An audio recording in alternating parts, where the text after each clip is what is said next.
In this powerful story, a young black teen named Jamal is wrongfully accused in a local park, sparking a tense encounter with the police. But everything changes when his mother, none other than the city's mayor, arrives to confront the bias and injustice at play.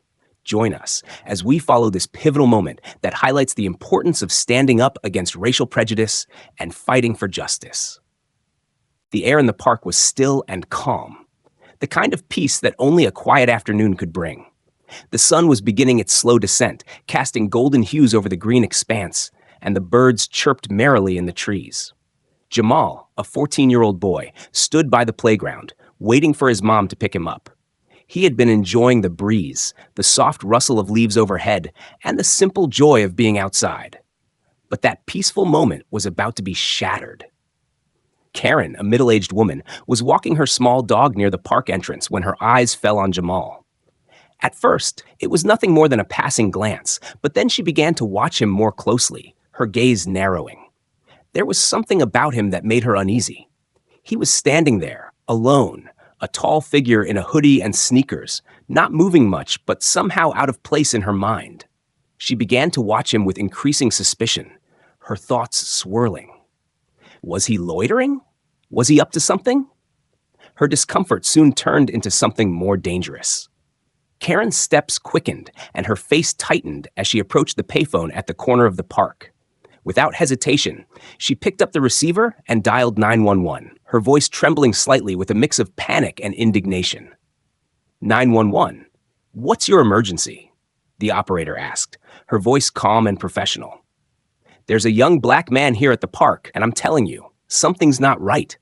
Karen's voice crackled through the line, laced with urgency. He's just standing there, staring at people. I'm really worried. I think he's up to something. I don't know if he's got a weapon or what, but I feel threatened. You need to send someone here right away. The operator's voice remained even, asking for details, but Karen was already spiraling, her words coming faster. I'm telling you, he's dangerous. I've been watching him for a while now. He won't leave. He's been loitering, and I'm not sure what he's doing, but it's not safe. He needs to leave before something happens. Jamal, just a few feet away, stood unaware of the storm brewing around him. He was just a kid, lost in the moment, breathing in the fresh air and looking out for his mom's car to pull up. The last thing he expected was for someone to see him as a threat. But Karen's perception, colored by her biases, had already painted him as something sinister. As Karen's frantic voice continued on the phone, the words echoed in her mind. He's dangerous. But all Jamal had been doing was waiting, just like any other teenager in the park. He had no idea that his mere presence was being interpreted as a menace. In the distance, the faint screech of tires cut through the stillness of the afternoon. But Karen barely noticed. Her mind was consumed by her growing sense of alarm, by the story she was telling herself. As she spoke, her conviction only grew. She could no longer see the teen as a kid waiting for his mom. No, in her mind, Jamal had become the villain, a threat. And in that moment, everything else in the park seemed to fade into the background. Meanwhile, the faint sound of the black SUV's engine grew louder, drawing closer to the park. Karen's words were nearly drowned out by the screeching of tires, but in her world, it didn't matter. Her fears had already taken root, and in just a few moments, the entire course of the afternoon was about to change, an ordinary day becoming something darker, more complicated, and far more dangerous. Jamal leaned against a bench, his backpack slung over one shoulder, enjoying the calmness of the park. He loved this time of day, when the sun was soft and everything seemed wrapped in warm, golden light. It was his favorite spot to wait for his mom, who usually picked him up on her way back from work. Sometimes he'd bring a book or listen to music, but today he simply enjoyed the fresh air, the hum of people going about their day, and the distant sounds of kids playing. Lost in thought, Jamal let his eyes wander around the park, taking in the laughter of children on the swings and the friendly barks of a dog chasing a stick. He felt at peace, content to just be in the moment. That's when he noticed her. A woman with short, meticulously styled hair and a small dog on a leash was staring at him, a strange look of suspicion etched across her face. He didn't think much of it at first. People sometimes looked at him curiously, especially when he was just standing around alone. But this woman didn't look away. She was watching him closely, her eyes narrowing as if trying to figure him out. Jamal tried to ignore her, assuming she'd look away eventually, but her gaze only intensified. Her lips pressed into a thin line as she took a step closer, pulling her dog tightly by the leash, as if Jamal was some kind of threat. He could feel her eyes burning into him, making him feel self-conscious, like he was doing something wrong just by standing there. The woman, now only a few feet away, finally spoke, her tone sharp and accusatory. "What are you doing here?" she demanded, looking him up and down with open suspicion. "Why are you just standing around?" Jamal blinked, taken aback by her tone. He hadn't expected to be questioned so abruptly, and for a moment he just stared at her, unsure how to respond. "I'm just waiting for my mom," he said, keeping his voice calm, hoping to diffuse whatever tension she was feeling. "She's picking me up soon." But the woman, who he now knew as Karen, didn't look reassured. If anything, her expression grew more hostile. "Waiting for your mom, huh?" she said, her voice dripping with skepticism. "You've been here for a while, just standing there, staring around. That's loitering. I don't think you should be here if you don't have a reason." Jamal felt a surge of frustration mixed with confusion. He hadn't done anything to deserve this scrutiny. He was just a kid, waiting for a ride home. He tried to explain again, a bit more firmly this time, hoping she'd listen. "I'm just waiting here, ma'am. I'm not bothering anyone. My mom's on her way." But Karen folded her arms, clearly unconvinced. Her gaze was cold, judgmental, as if she saw something in him that wasn't there, as if she'd already made up her mind about him. "I don't know about that," she muttered, her voice barely above a whisper, but Jamal caught the words and they stung. "I think you need to leave. We don't need troublemakers hanging around." The accusation hit him hard, and Jamal's shoulders tensed. He felt a mix of disbelief and helpless anger building inside him. How had he gone from enjoying his afternoon to suddenly being seen as a troublemaker? It didn't make any sense. He had no idea why this woman seemed so determined to see him as a threat, why his explanation wasn't enough for her. But he could see it in her eyes, the mistrust, the silent judgment. She didn't see him for who he was. She saw him for something he wasn't. Jamal felt his voice tremble slightly as he spoke, trying one last time to reason with her. "Ma'am, I promise, I'm just here waiting. I don't want any trouble." But Karen wasn't listening. She had already pulled out her phone, her fingers tapping furiously as she dialed a number. Jamal's heart sank as he realized she was calling someone, probably the police. He watched her press the phone to her ear, her expression hardening as she began to speak in a low, urgent tone. Standing there, watching this woman call the authorities on him for simply being in the park, Jamal felt a sinking feeling of dread. He knew he hadn't done anything wrong, but that didn't seem to matter. He was just a kid, but in Karen's eyes, he was already guilty of something he didn't understand and couldn't change. As Karen spoke into the phone, her eyes flicked back to Jamal, filled with something almost triumphant, as if she had finally caught him in the act. All Jamal could do was stand there, a knot of worry growing in his stomach, waiting to see what would happen next. The peaceful afternoon he'd been enjoying just moments ago now felt miles away, replaced by a heavy tension that settled over him like a dark cloud. Jamal's stomach churned as Karen's voice grew louder, the urgency in her tone sending a cold shiver down his spine. He could see her eyes flicking to the phone in her hand, dialing the police, and his heart began to race. He never imagined that an ordinary day, waiting for his mom, could turn into something like this. The weight of her accusation pressed on him, and all he wanted was to leave, to escape the tension in the air, but he couldn't move. He was stuck in a moment that was quickly spiraling out of his control. "Just stay there and don't move," Karen snapped at him as she spoke into the phone. Her voice had shifted from suspicion to something darker, definitive, almost triumphant, as if she had already decided what kind of person Jamal was. "I'm not letting him get away with this." Jamal's mind raced. He wanted to yell at her, to tell her that he hadn't done anything wrong. But what good would it do? He knew how people like her saw him. His hands clenched into fists, but he kept them by his sides, trying to keep his composure. He had learned at a young age that fighting back in situations like these never helped. But how could he just stand there like a criminal when all he was doing was waiting for his mom? Moments later, the sound of sirens wailed in the distance, growing louder with each passing second. Two patrol cars sped into the park, their lights flashing against the evening sky. The blue and red lights flickered like a warning. Jamal's heart skipped a beat. He didn't know what was about to happen, but he could feel the weight of the moment, pressing down on him like the air before a storm. The cars screeched to a halt in front of them, the officers emerging with swift, practiced movements. Two men in uniforms, their faces stern and unreadable, walked towards Jamal and Karen. One officer was tall, with a square jaw and a hardened expression. The other was slightly shorter, but just as serious, his hand resting near his holstered weapon. They both looked at Jamal, but their eyes didn't soften. It wasn't a look of concern, but of suspicion. Karen didn't waste a moment. She immediately began pointing at Jamal, her voice shrill with accusation. "This kid is causing trouble," she said, her words spilling out in a rush. "He's been hanging around here, making people uncomfortable. I've been watching him for over an hour. He's loitering, and I think he's up to something. I want him out of here." Jamal felt his breath catch in his throat. The police had arrived, and now there was no going back. It was happening. His hands twitched, and he took a step back, trying to steady himself. He wanted to explain, to tell them everything, but he could already feel the walls closing in.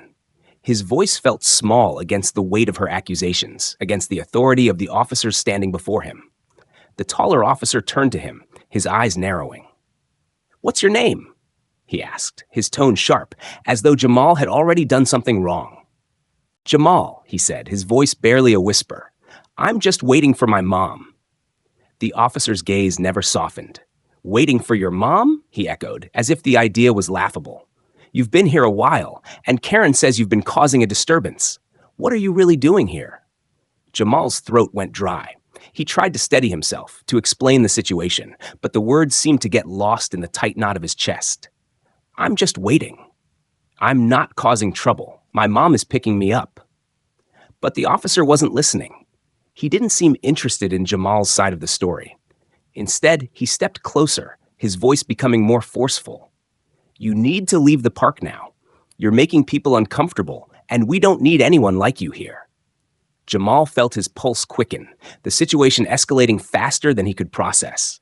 He hadn't done anything wrong. Why were they treating him like this?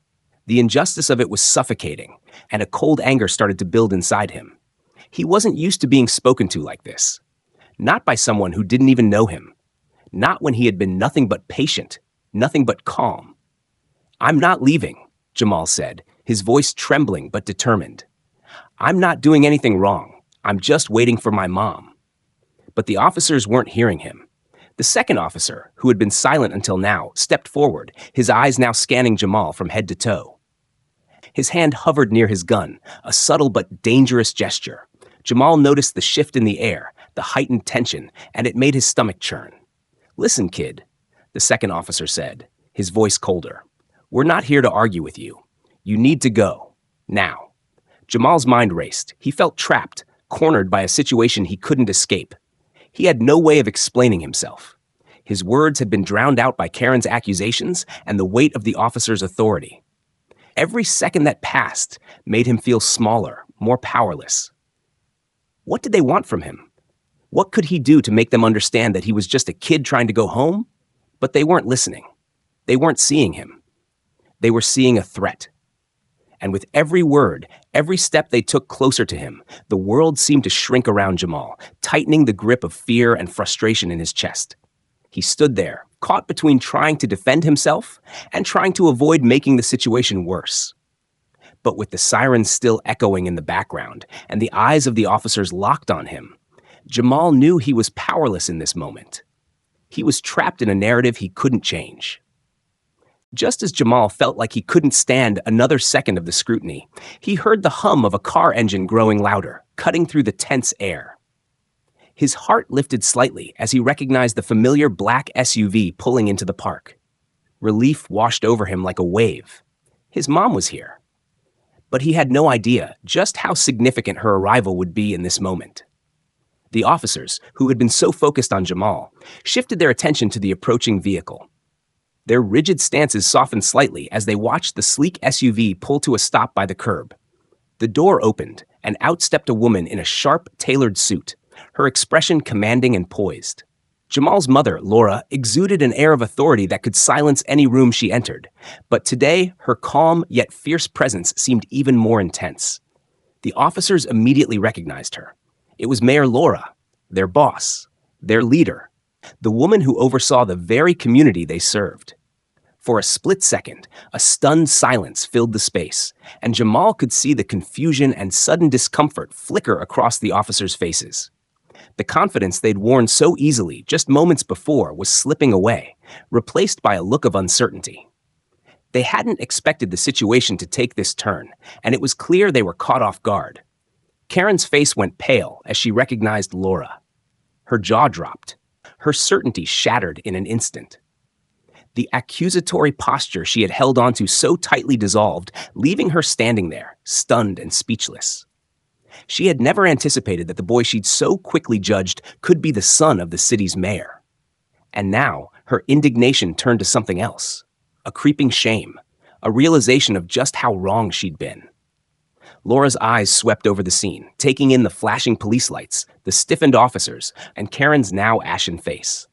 But when her gaze landed on Jamal, her expression softened just slightly, though her focus remained sharp and unwavering.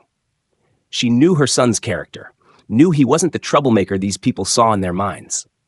And seeing him in this situation, surrounded and questioned, her heart tightened, a wave of fierce protectiveness rising within her. She took a measured step forward, her heels clicking against the pavement, each sound echoing like a drumbeat in the now hushed park.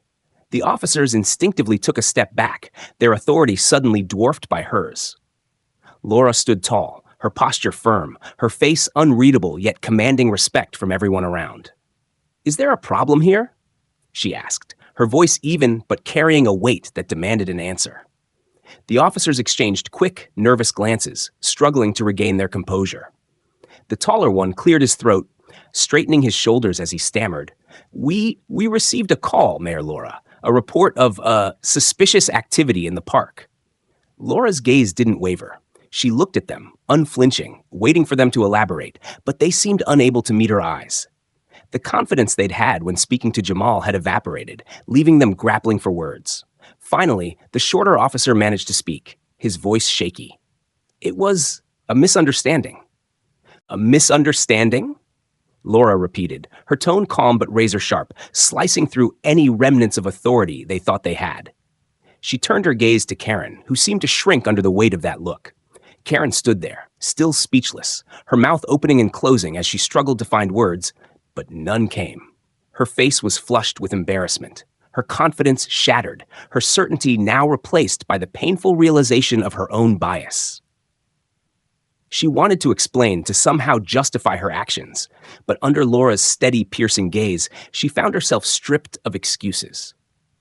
"Mayor Laura, I didn't know," Karen finally stammered, her voice a weak shadow of its former authority. I thought he was causing trouble." Laura's expression hardened, her gaze never leaving Karen's. "You thought my son was causing trouble? Based on what exactly?" Her voice was calm, measured, but each word hit like a hammer, resonating with everyone within earshot. Karen couldn't answer. She looked down, her gaze falling to the ground as the shame settled over her like a heavy cloak. The crowd that had begun to gather around them watched in silence, a mix of curiosity and discomfort rippling through them as they witnessed the scene unfold. Jamal, standing behind his mother, felt a mix of emotions: relief, gratitude, and a deep-seated pride in seeing his mom take charge. She wasn't just standing up for him. She was standing up for every person who had ever been misjudged or profiled, every person who had been seen as less than because of the color of their skin. Laura turned back to the officers, who still stood frozen, their initial bravado now entirely gone. She didn't need to say much. Her presence alone was a statement, a powerful reminder of the authority she held and the values she stood for. The officers could feel it. They had misjudged, overstepped, and now they were facing the consequences of their actions. After a long, loaded silence, Laura took a step closer to her son, placing a protective hand on his shoulder.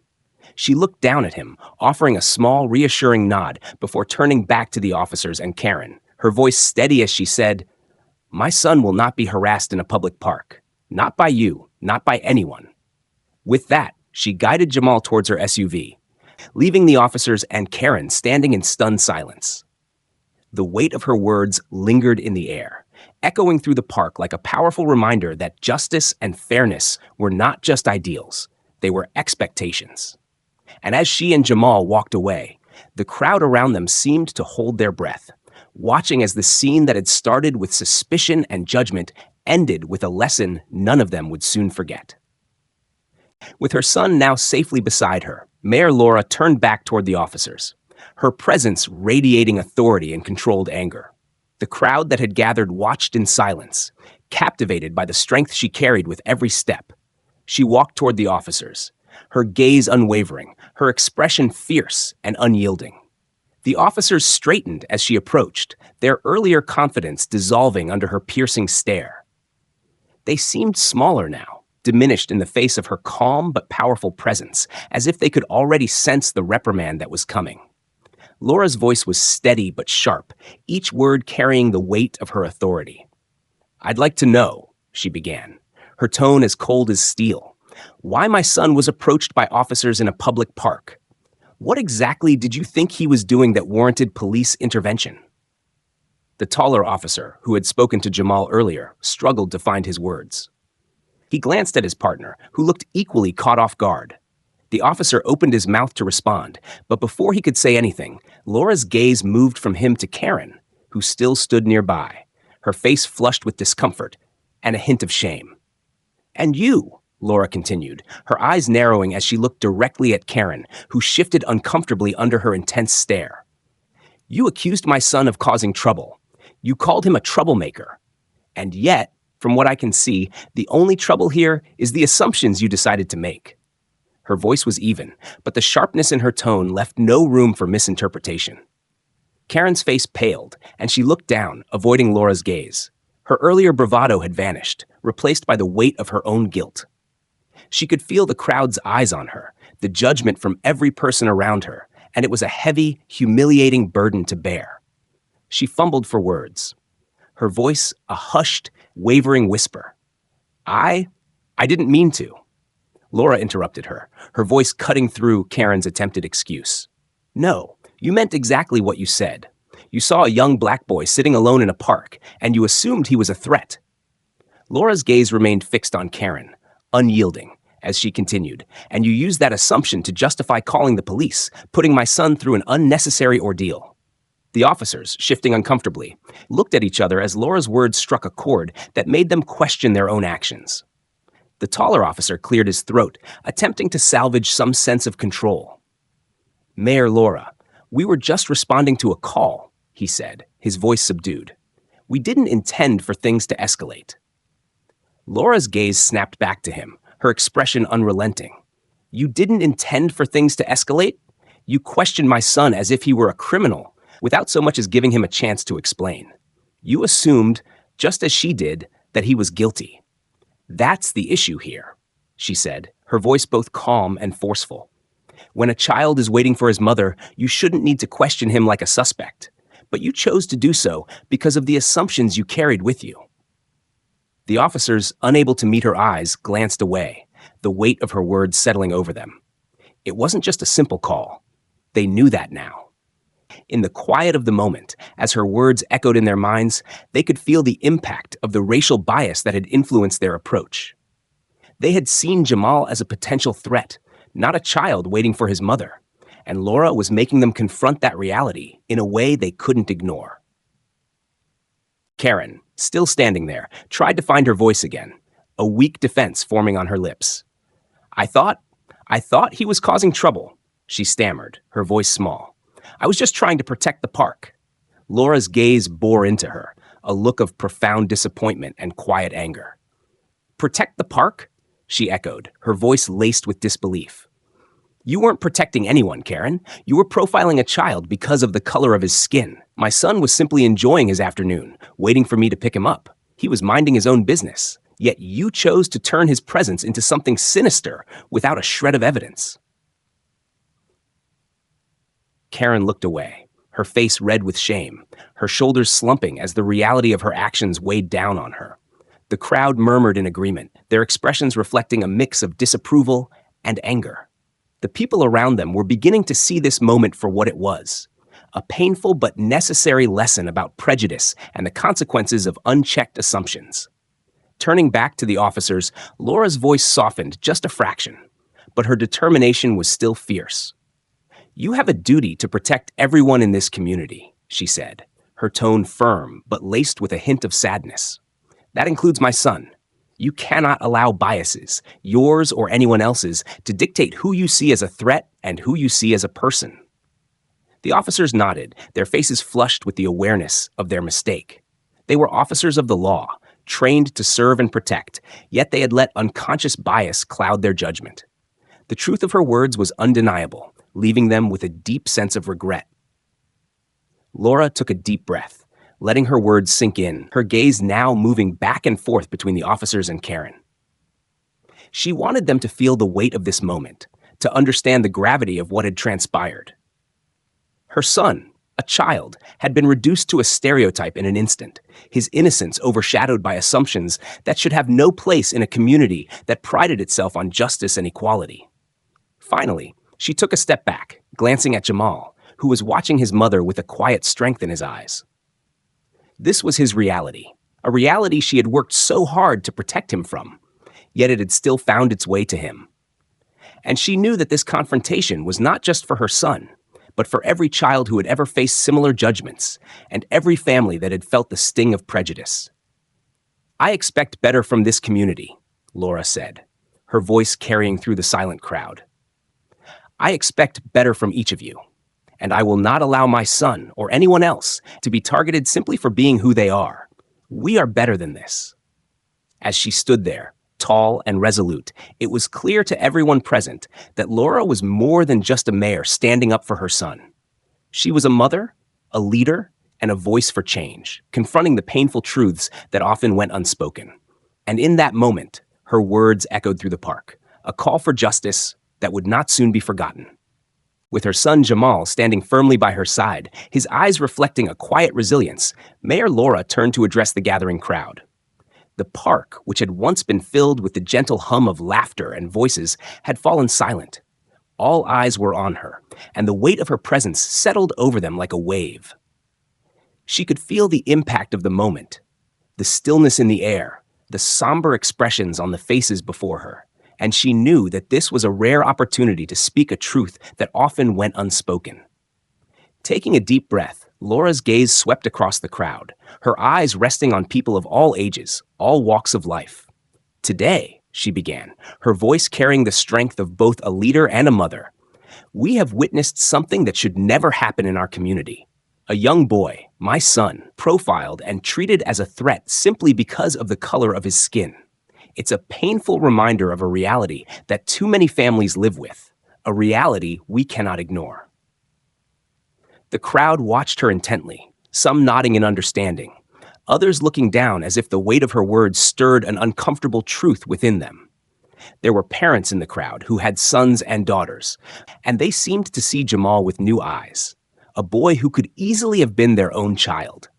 They saw Laura not just as their mayor, but as a mother who had come to the defense of her child, challenging a system that too often failed to protect him. Laura continued, her voice unwavering. "Racial bias is not just a distant problem, a news headline or a statistic. It's here, in our neighborhoods, our schools, our parks. It's in the assumptions we make, in the small decisions that add up to painful experiences like this one. And if we want to be a community that stands for justice and equality, we have to confront these biases head on. We cannot turn a blind eye." Her words were like ripples moving through the crowd, touching each person differently, but powerfully. Some of the officers, who had been standing awkwardly to the side, shifted uncomfortably, glancing at each other as they felt the weight of her gaze, her words landing heavily on them. Karen, standing on the outskirts of the group, looked down, her face still flushed with shame, as the realization of her actions sank in even deeper. She had become a symbol of the very bias Laura was addressing, and the knowledge of that was a bitter pill to swallow. Today, it was my son, Laura continued, placing a protective hand on Jamal's shoulder. But tomorrow, it could be anyone. This is not just about one incident, one misunderstanding. This is about the need for change in our minds, in our hearts, and in the institutions we trust to protect us. We have a responsibility, not just as a police force, but as neighbors, as parents, as a community, to be better, to see each other with clear eyes and open minds. There was a quiet murmur of agreement from a few members of the crowd, and as Laura's words hung in the air, people began to look around at each other, some with nods of understanding, others with thoughtful, somber expressions. It was as though the invisible walls of judgment and bias had cracked, and for the first time, they were seeing each other without the assumptions they had unknowingly carried. "I promise you," Laura said, her voice filled with conviction, "we will be taking steps to ensure that our police force, our community, and each of us here today are part of the solution. This park, this city, belongs to everyone. No one should feel out of place or unwelcome simply because of who they are." Her words resonated deeply, and the atmosphere in the park shifted in an almost tangible way. People felt the truth of what she was saying, a truth that couldn't be ignored any longer. And in that moment, the incident had become more than just an altercation. It had become a lesson, a call to awareness, a reminder of the importance of compassion and fairness. Laura looked around, her gaze filled with both hope and determination. "Let's make this moment mean something," she urged, her words echoing through the park. "Let's let it change us, not just for today, but for every day going forward, because only then can we build a community where everyone feels safe, respected, and valued." As she finished speaking, a silence fell over the crowd once more, but it was different this time, a silence filled with reflection, a shared understanding of the gravity of the moment. People were no longer looking at each other as strangers, divided by assumptions. Instead, they were seeing each other as members of the same community, with a shared responsibility to stand up for what was right. Jamal looked up at his mother, pride shining in his eyes. He knew that, together, they had just sparked something powerful. Laura gave his shoulder a gentle squeeze, and as they turned to leave, the crowd parted, watching them with newfound respect and admiration. The lesson had been learned, and a seed for change had been planted in the heart of the community. With the crowd still gathered around her, Mayor Laura knew this was a rare moment, a chance to shift not only the emotions of the people before her, but also the trajectory of the entire community. The incident had opened a door to painful truths, and while the confrontation had been difficult, it was clear that many in the crowd were now receptive to change. She took a steadying breath, feeling the weight of her responsibility as both a leader and a mother, and raised her voice to address everyone. "Today," she began, her voice carrying a steady resolve, "we were reminded of just how powerful assumptions can be, how they can escalate in the blink of an eye and turn something as simple as a child waiting in a park into a tense, traumatic encounter. This is not the first time we've seen this happen, and sadly, if we do nothing, it won't be the last. That's why I'm here to tell you that this incident will not be ignored or forgotten. It will be the beginning of change." The crowd listened intently, a mix of expressions on their faces. Some looked hopeful, others skeptical, as if they weren't sure how one initiative could address such deep-rooted issues. Laura felt the weight of their skepticism, but it only strengthened her resolve. "I am announcing today a comprehensive anti-bias training program for our police force and all city employees," she declared, her tone decisive. "This training will not be a simple, one-time workshop or a checkbox we tick off. It will be an ongoing, thorough program designed to help our public servants recognize and confront the biases, conscious and unconscious, that influence their actions." A murmur rippled through the crowd. Some looked surprised, while others exchanged uncertain glances. Laura could see that many of them were grappling with the idea, weighing their hopes against years of disappointment with promises of change that had come and gone. She understood their doubts. She shared them once too, before stepping into her role as mayor. But she was determined to show them that this time would be different. "I know that some of you may wonder, Can a training program really make a difference? Can it change hearts and minds? Laura's gaze moved across the crowd, meeting as many eyes as she could. And the answer is, it's a start. Change doesn't happen overnight, and it doesn't happen without effort, without a commitment from every single one of us. But if we don't start somewhere, if we don't take the first steps, then we're allowing this cycle to continue, unchecked and unchallenged. Her voice softened, taking on a more personal tone. I stand here not just as your mayor, but as a mother who watched her son be unfairly judged and questioned today. And I know that my family is not alone in experiencing this. Many of you, right here, may have felt the sting of judgment based on nothing more than your appearance, your background, or your skin color. That should never happen. Not here, not anywhere. A few people in the crowd nodded, murmuring in agreement. They could see the sincerity in Laura's face, her commitment to creating something meaningful out of this painful moment. Laura continued, her voice growing stronger. This anti-bias training program is more than just policy. It's a step toward building a community where everyone, no matter who they are, can feel safe, respected, and seen for who they truly are. Our officers, our public servants, need the tools to recognize and address the biases that we all carry, biases that shape how we see others, often without us even realizing it. This training will challenge assumptions, and it will foster a deeper understanding of the experiences of all members of our community. Karen, standing at the edge of the crowd, listened with a mixture of regret and something resembling hope. The words were sinking in, forcing her to confront not only her actions from that day, but the ingrained assumptions she had carried for so long. Her face softened, her gaze becoming contemplative as she took in the weight of Laura's message. The mayor wasn't done. She looked at each of the officers, her eyes narrowing slightly. To those who wear the uniform, she said, her tone a blend of respect and challenge. You are entrusted with an immense responsibility. You serve every single member of this community, and with that comes the duty to protect without prejudice, to see each individual as deserving of respect and dignity. This training is for you, not to criticize or blame, but to equip you to be the kind of officers our community can believe in, can trust, can be proud of. The taller officer shifted slightly, and while his face betrayed a hint of embarrassment, there was also a glimmer of acceptance in his eyes. It was clear that he understood, even if the message was difficult to hear, that it was necessary. Seeing the shift in his expression, Laura pressed on. We have the power to make this a turning point, not just for the police force, but for every person here, for every neighbor, every family.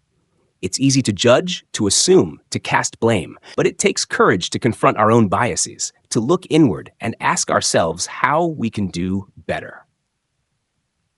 Her words had begun to reach people in a way that was almost tangible. Some individuals in the crowd straightened, the skepticism in their eyes replaced by a new sense of hope or perhaps determination. Laura knew that this was the spark she needed to ignite a larger change, one that would echo beyond the park into homes, schools, and workplaces across the city. This is only the beginning, she promised, her voice resonating with conviction. We are committed to this change, to building a city where my son and every child, every person can walk freely with no fear of being judged unfairly. It will take time, it will take work, and yes, there will be challenges. But together, step by step, we can create a future where incidents like this become relics of the past, stories we tell our children as reminders of how far we've come. The crowd was silent, processing her words. Many faces now filled with a resolve that hadn't been there before. They had come as spectators to a moment of conflict, but they were leaving as witnesses to the start of a movement. Laura looked down at Jamal, giving him a small, reassuring smile.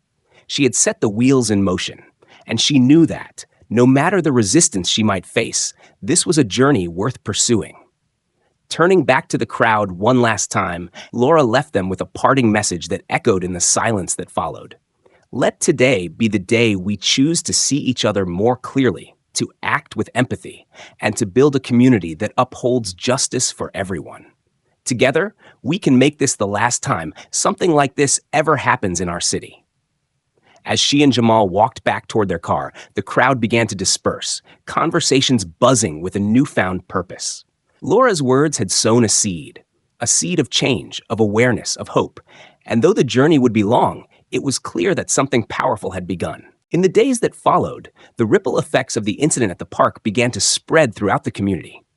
What had started as a painful confrontation had transformed into something larger, an urgent call for introspection and change. Conversations that had once been whispered in private were now taking place openly in homes, schools, and workplaces.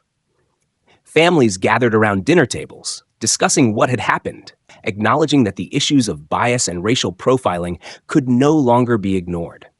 It became a moment of collective reflection, one that opened the eyes of many who had never fully grasped the pervasive, insidious nature of prejudice. Local leaders, educators, and activists began organizing town hall meetings and forums, inviting community members to share their experiences and voice their concerns. These gatherings were charged with raw emotions: anger, fear, hope, and a shared determination to bring about change. At one of the first town halls, an elderly man, his voice shaky with emotion, recounted his own experiences with discrimination, echoing the same pain that Jamal had felt. His story moved the room, sparking a realization that the effects of bias span generations, reaching deep into the fabric of the community. Mayor Laura attended these gatherings, listening intently as her neighbors spoke, her heart heavy but hopeful. Each story she heard strengthened her resolve, reminding her of why she had run for office in the first place. She knew that pushing for systemic change would not be easy, that it would require confronting uncomfortable truths and overcoming resistance from those who saw no need for change. Yet, as she looked around at the faces in the crowd, young and old, of every background, she felt a surge of pride and purpose. The community was beginning to understand the importance of unity and the courage required to confront long-standing biases. At the police department, the atmosphere had also begun to shift. After Mayor Laura's announcement, the officers recognized that the public's trust had been fractured, and they knew rebuilding it would take time, effort, and genuine commitment. In response, Police Chief Martin, a seasoned officer who had long been respected in the community, initiated new outreach programs. Officers started participating in community events, not as enforcers of the law, but as neighbors, mentors, and allies. They attended school functions, organized youth activities, and invited community members to the station for open dialogues. The goal was to break down the invisible barriers between the police and the people they served, to create a sense of familiarity and trust that would help prevent misunderstandings in the future. To further their commitment, the police department implemented a series of training sessions aimed at fostering empathy and awareness. Officers were required to engage in workshops that addressed not only racial bias, but also cultural sensitivity and de-escalation techniques. It was a new approach, one that had not been seen in the city before, and it demanded introspection from the officers themselves. Many admitted that the process was challenging, forcing them to confront biases they hadn't realized they held. Yet, over time, they began to see the value of the training, recognizing that it wasn't just about avoiding incidents, but about becoming better guardians of the community they had sworn to protect. Throughout all this, Mayor Laura was unwavering.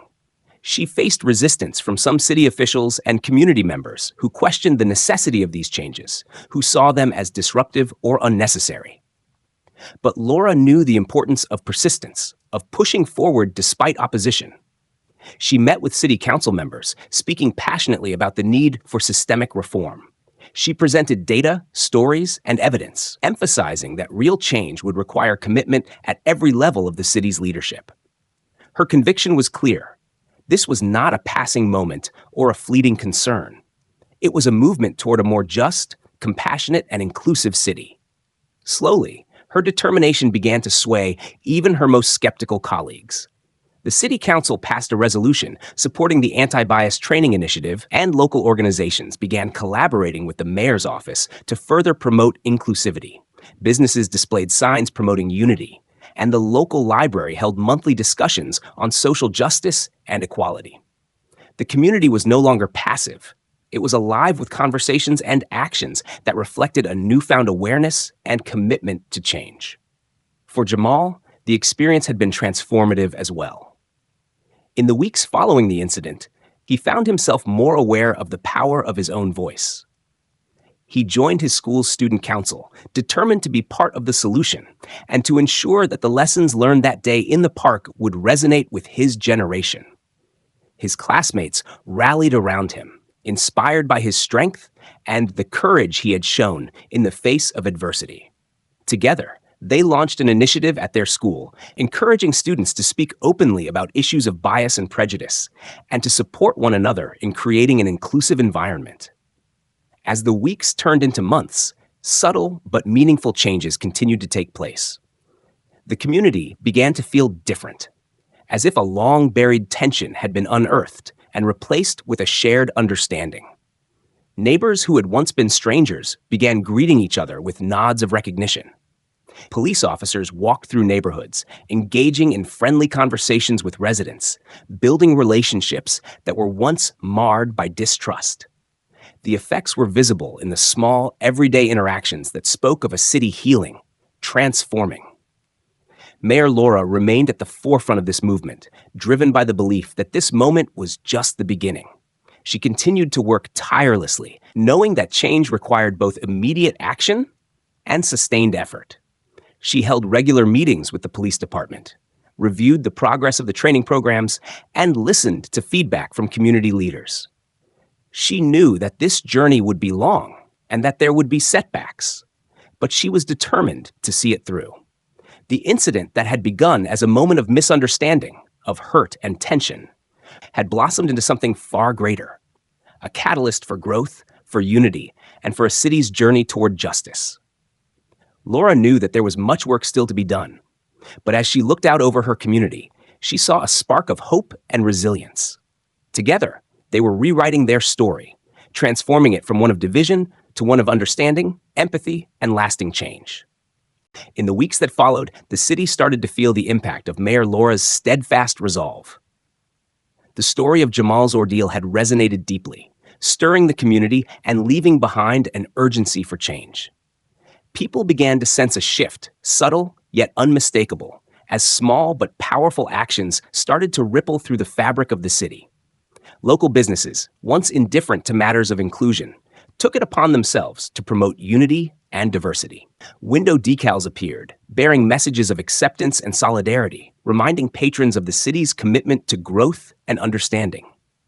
Restaurants, cafes, and shops set up donation jars and organized events, funneling resources toward initiatives that fought bias and uplifted marginalized voices. Schools adopted similar sentiments, embedding lessons on diversity, empathy, and inclusion into their curriculums, hoping to inspire the next generation to embrace differences rather than fear them. At the heart of the change was the police force, transformed by Mayor Laura's anti-bias training initiative.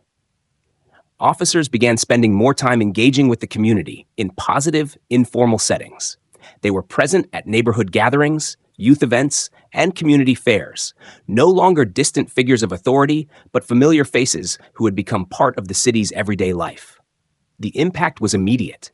Conversations flowed more easily, trust began to rebuild, and neighbors who once felt invisible in their own community started to feel seen and valued.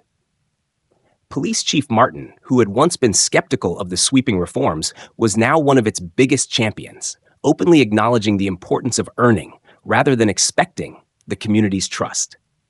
In the center of the park where it all began, a mural was unveiled, capturing the city's diverse tapestry in vibrant colors. Artists, young and old, came together to create a powerful visual of unity, resilience, and hope.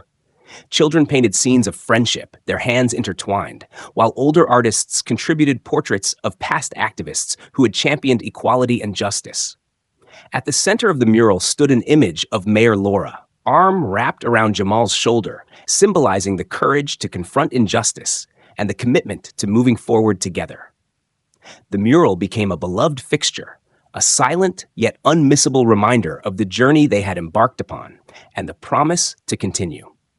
Mayor Laura continued her work with unflagging determination, holding regular sessions with the police department and community leaders to ensure the training programs evolved and adapted. She knew these changes were just the beginning. There were days when her resolve was tested, when resistance to progress surfaced in small, subtle ways. Some people whispered that change was happening too fast, that these efforts were unnecessary, and that the city should return to its old ways. But Laura stood firm, understanding that the path to justice was neither easy nor popular, and that the road to meaningful change was often a long one. Throughout all this, Jamal continued to inspire those around him. He threw himself into his school's inclusivity committee, speaking to his peers about what had happened in the park and why it was important to stand up against injustice. His words held weight.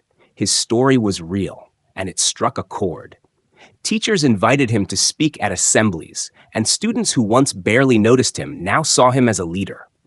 Jamal knew he was only 14, yet he felt a responsibility to use his experience to make a difference, to help his peers understand the impact of their choices and biases. As the weeks turned into months, the city saw more changes. Officers walking down sidewalks, greeting neighbors by name. Community leaders organizing inclusivity festivals in local parks. Families gathering at the mural to take pictures and share the story of its creation with their children. The narrative of that day in the park had woven itself into the city's collective memory, a reminder of the importance of compassion and awareness.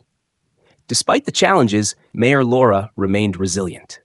She reminded her community, time and time again, that these were not just surface-level changes. They were the beginning of a profound shift in perspective. She spoke of the responsibility each person bore in creating a city where no one would ever have to face what Jamal had faced.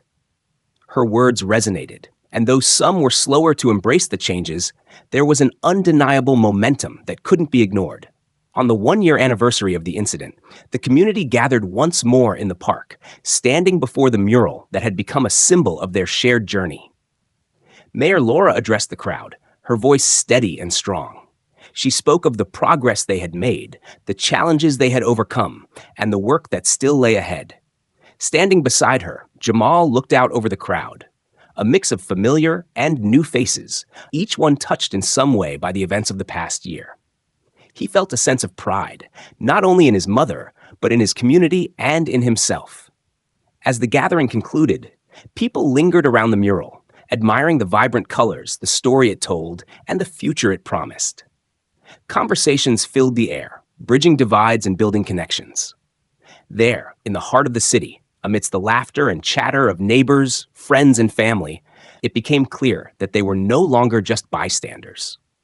They were part of a new, more inclusive narrative, one rooted in understanding, acceptance, and a commitment to stand against injustice, no matter how challenging the road ahead. In that moment, Mayor Laura, Jamal, and the city as a whole knew that while the journey toward true equality was far from over, they had taken their first essential steps together. And in those steps, they had laid the foundation for a brighter, more just future. One built on the courage to confront, the strength to change, and the unity to move forward, hand in hand. The story of Jamal and Mayor Laura serves as a powerful reminder of the strength found in courage and unity when standing up against injustice.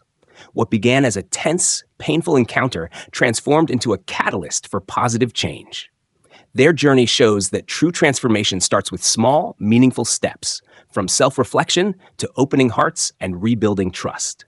Together, they shaped a community that is not only stronger, but filled with compassion and understanding.